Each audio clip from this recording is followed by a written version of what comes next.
Thanks for joining us for CBN NewsWatch. I'm Wendy Griffith. Today, President Trump waved off plans for an upcoming Israeli military strike on Iran's nuclear program after his team was split on whether or not it would work. That, the New York Times reports, comes as religious freedom advocates are hoping the president will move to protect Iraqi Christians from persecution by Iran. The legal battle over transgender athletes heating up in the U.S. with a new lawsuit by the Trump administration against the state of Maine.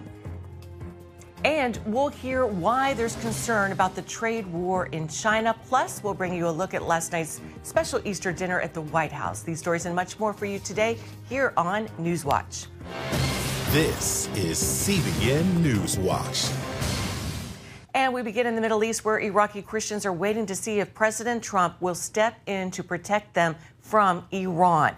While the New York Times is reporting the president pulled Israel back from a military strike on Iran's nuclear facilities. CBN Middle East correspondent Julie Stahl has the story from Jerusalem.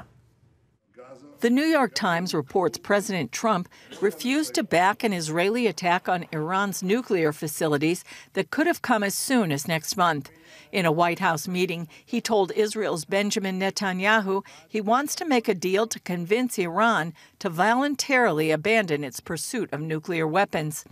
Trump also says there will be military action against Iran's nuclear facilities if a deal can't be reached soon. However, Iran's top negotiator says his country won't stop enriching uranium and refuses to discuss the issue. The core issue of enrichment itself is not negotiable. Meanwhile, a religious freedom activist is raising the alarm over an Iranian-backed takeover of a Christian enclave in northern Iraq. Nadine Menza sent an urgent letter to President Trump asking him to step in and save the Iraqi Christians in the Nineveh Plains from this persecution happening now.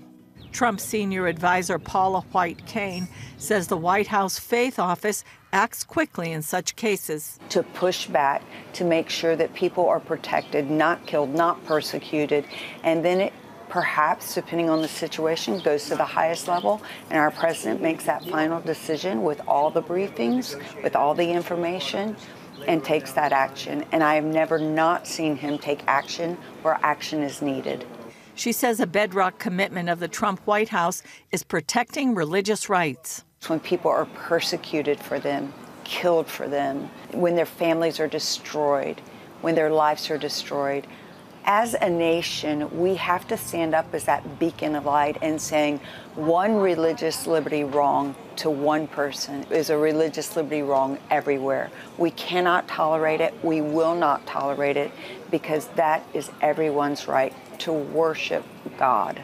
While Israel is facing war and terrorism on 7 fronts, many pilgrims are coming to celebrate Holy Week. However, overall tourism is still down. We need people to come back to Israel and visit these holy places and pray here, because prayer for the peace of Jerusalem is prayer for the peace of the whole world. Albert Vexler of the Jerusalem Prayer Breakfast says it's about more than just tourism, but supporting the nation of Israel.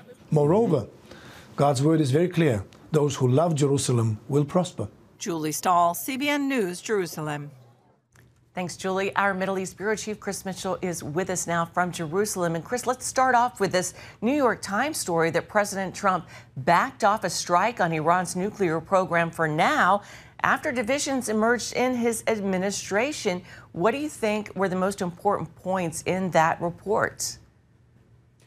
Well, one of the important points, I think, Wendy, was the surprise of Netanyahu and his team. I think they had felt like the Trump administration and the government here were on the same page. Obviously not. I think, as the report said, that they wanted something in May. That may be delayed because of these negotiations. Another important point, I think, was the divisions within the Trump administrations about an attack and a reluctance by some to take on Iran militarily. Some wonder over here, what is the threat that Iran poses anymore? They have internal divisions within Iran. There's an economic collapse of the rial, their currency. Their proxies are nearly decimated. That would be the Houthis, Hamas, Hezbollah, including Syria, which was an asset of Iran. And then again, 2 attacks by Iran against Israel failed miserably. So some wonder, what is the threat of Iran right now, and why not go ahead with a military attack? And Chris, what's your assessment of how the Israeli government views the possibility now of a strike on Iran? Is it still likely to happen, or is Trump trying to avoid it? Well, it seems like he's certainly want to put the pause on it right now while the negotiations are going on. Will it happen? It really may depend on the White House and what President Trump decides to do. This report really seems to indicate a strike is uncertain. Netanyahu wanted May, but that seems to be delayed, as I said, for these negotiations. Also, a complicating factor is CENTCOM Commander General Cruella is leaving. They would want him on to help coordinate attack. The time to attack and a potential time remains to be seen. But, Trump's a negotiator. He's famous for the art of the deal, and I think he wants to give negotiations a time to go ahead and work before an attack. He does typically want to avoid any war, but many people here in Israel, Wendy, they're waiting for the end of Iran's nuclear program, this existential threat that has been over the head of Israel for many, many years. And also people in Iran, they're hoping and praying for the end of the regime. This is a totalitarian regime since 1979. Many people have been imprisoned, killed by the regime, and it's spreading its tentacles of terror around the region. So many people are hoping and praying that eventually, maybe this year, will be the end of this regime. Wow. Yes, and there's also hope now that the Trump administration may step in to protect those Christians in Iraq from persecution by Iran. What are people hoping will be done to defend them, Chris? Well, just to give a little bit of context, Wendy, Karakosh, which is the particular religious center of the Nineveh Plains, that's the place that actually could be taken over by this Iranian militia. If it falls, then Christians in the region won't feel safe. Many have left already. Many more will leave. Thousands, maybe as many as 45,000. So Nadine Menendez is telling us this is a last stand for Christians in this vital area. Now, what do they want? They want people to pray, but they really want a simple phone call by President Trump to the Iraqi prime minister. And what that will do, they say, will give the Iraqi prime minister the political cover to go ahead and stop this takeover. Many people see this as a golden opportunity for Trump to save this Christian community on Holy Week, just days before Easter, and stop an Iranian takeover in northern Iraq.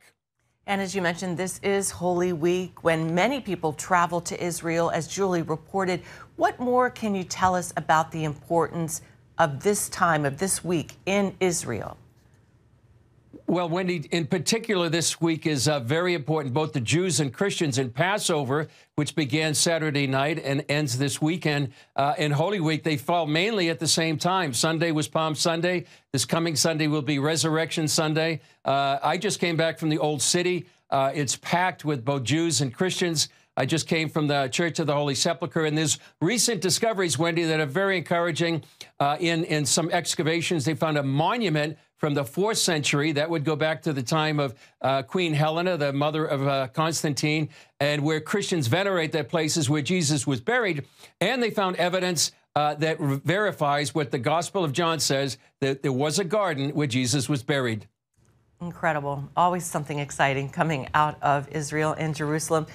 CBN News Middle East Bureau Chief Chris Mitchell, thank you so much for your insights, and we'll be looking forward to hearing from you again in the very near future. Take care.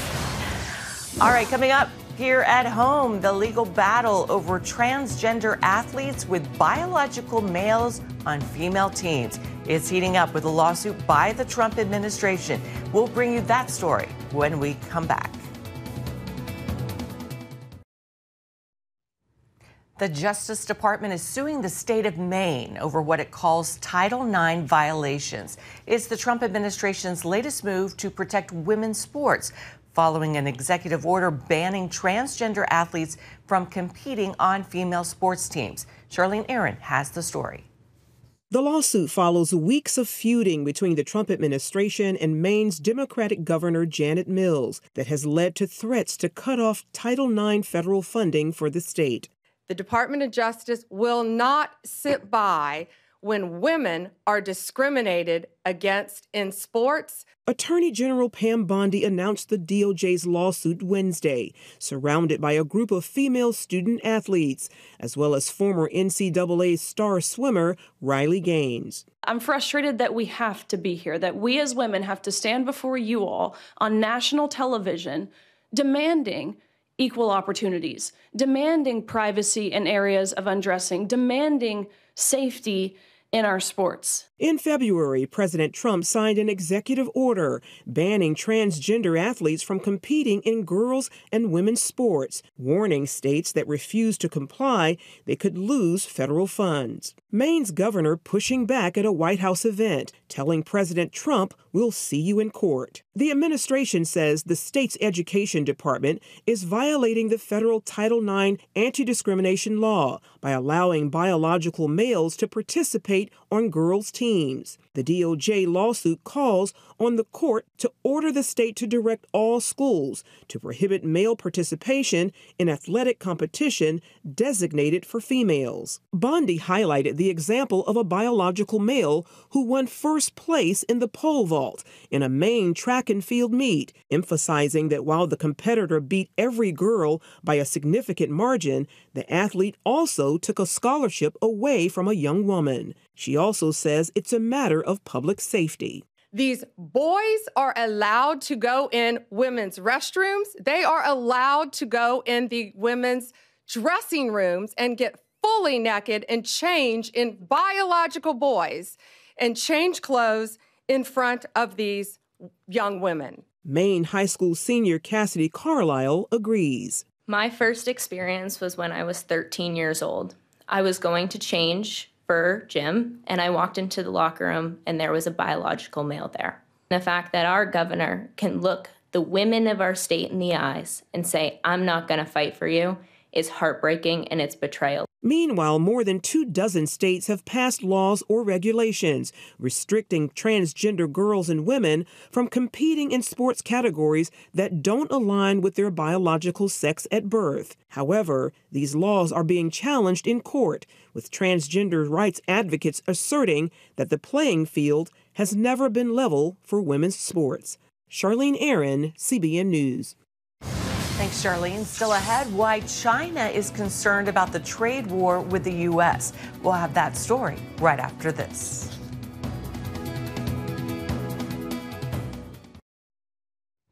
China announced Wednesday that it is suspending exports of certain rare earth minerals.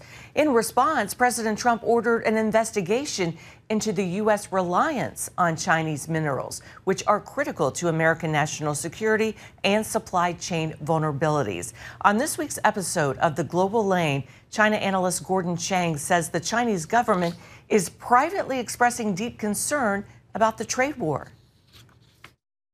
Their economy already is probably contracting. And if it isn't now, it will be in a month or two. We see the price signals from March, which showed deflation in both the consumer segment and also in the factory sector. But also they're having their 2008 downturn now. In 2008, they didn't want to have a recession, so they overstimulated their economy. They took on an enormous amount of debt. They now got to resolve it. And all of a sudden, you have President Trump imposing tariffs for China's predatory and criminal trade practices. So all of these are hitting at the same time. 4 years ago, you wrote the book, The Coming Collapse of China. Could this be the moment? Is China about to collapse economically? Yes, I think it actually could. Now, I was a little bit early in my prediction, but what we are seeing right now is basically the end of the economic model. The boom is over. China's leaders don't know how to deal with it. Xi Jinping reveres Mao Zedong. He's taking the country in the wrong direction, just as all of these crises are hitting. And also, China is looking at the world in very different ways than it did in, for instance, the beginning of the reform era at the end of the 1970s. Then China was reforming and opening up. Now it is doing the opposite of reform and closing down. And people are noticing. And so that's why you have the great pessimism in Chinese society. That's why we have more social controls. That's why we have a much more aggressive Chinese regime.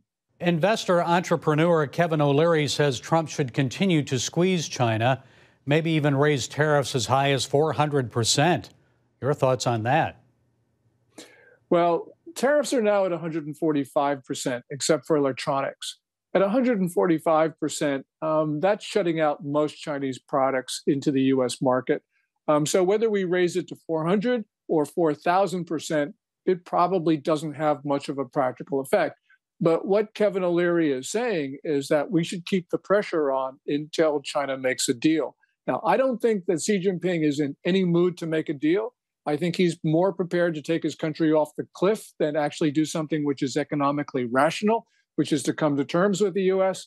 But that's nothing that we can deal with. These are the problems in the Chinese regime itself. And the United States is just going to have to do what is best for Americans, protect our people, protect our manufacturers. And we just have to watch what the Chinese do for themselves, to themselves. What are the consequences for the U.S.? Many Americans are worried about higher prices because we're used to cheaper Chinese goods. Well, two things. First of all, in the first round of Trump's tariffs in 2018, China absorbed somewhere between 75 to 81% of the cost of that. Americans didn't feel those tariffs. This time, China has even more incentive to absorb costs, and we're seeing some evidence that it's already doing that. But also, we Americans have got to remember something. For decades, our presidents have pursued deeply misguided and injurious trade policies, and we're going to have to bear pain to get out of this. If we don't bear this pain, China is going to take over all of our manufacturers, and it's going to rule us. So the question is, do we Americans want to remain free and sovereign, or do we not? And so President Trump, whether people like him or hate him, he is the person who is going to save our economy and our society, and we need to support him at this critical moment. The EU worries it will be flooded with Chinese products. So how concerned should our European friends be? Very concerned, as well as our friends all around the world, because the products that China is not going to be sending to the U.S., they've got to send them somewhere. They're going to try and flood markets in Europe, Japan, in what they call the global South. These countries are going to erect tariff barriers of their own because they cannot afford to have China decimating their local industries. So China is in a very difficult position right now. We're seeing the export-oriented factories in the Pearl River Delta in the southern portion of the country. They don't have any orders. They're going out of business. They can't sustain themselves. But right now it's a very difficult situation, not just for China, but for the rest of the world, because China has put itself into a position where there are no good outcomes for anybody. Okay, so President Xi is likely to double down. So do you see this trade war evolving into a hot war, maybe over Taiwan, as China begins to collapse economically? Well, it could be Taiwan, could be elsewhere. In the last couple of weeks, we have seen very provocative Chinese military activity directed against South Korea, Japan, Taiwan, Philippines, and Australia. And that shows that Xi Jinping is lashing out. And he could very well decide that a war is his only option. And it wouldn't be to rally the Chinese people, Gary, because the Chinese people right now do not want war. But I think Xi Jinping might see war is in his personal interest because it would prevent other Communist Party figures from challenging and maybe even deposing him. So yes, the Chinese regime can lash out, and we need to be especially concerned, and we have to be prepared for anything. Okay, Gordon Chang, China expert. Always a pleasure talking with you. We've been doing it for many years. We appreciate you. God bless. Well, I appreciate the ability to talk to you, Gary. So thank you so much. I appreciate it. Oh, that was a great interview. Also on this, also on this week's episode of The Global Lane, how technology. Okay, they gave me a really tricky word here. How technology advanced smart cars are spying on their drivers and miraculous healings in Israel at the Garden Tomb. You can see it all on The Global Lane tonight on the CBN News Channel, 8 p.m. Eastern. You can also see it on the CBN News app or on YouTube. Well, up next, a special Easter dinner at the White House last night. We'll bring you a look when we come back.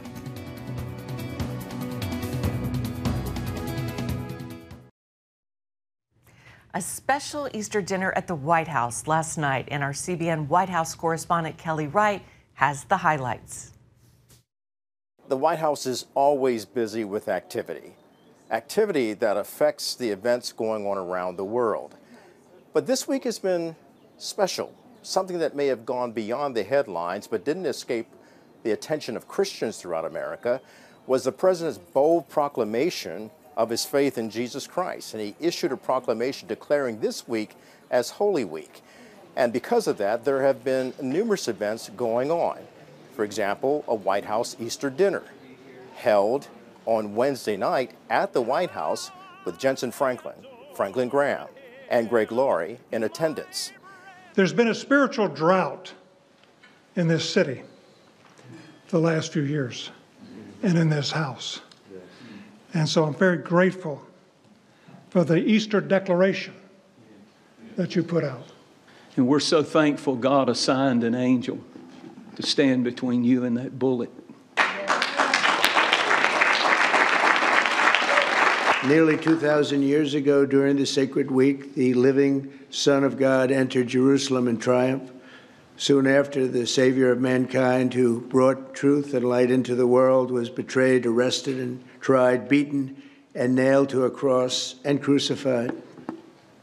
For our sake, he gave up his life. 3 days later, Christ's followers found the empty tomb. Jesus had defeated darkness and death and promised new life to all of humankind.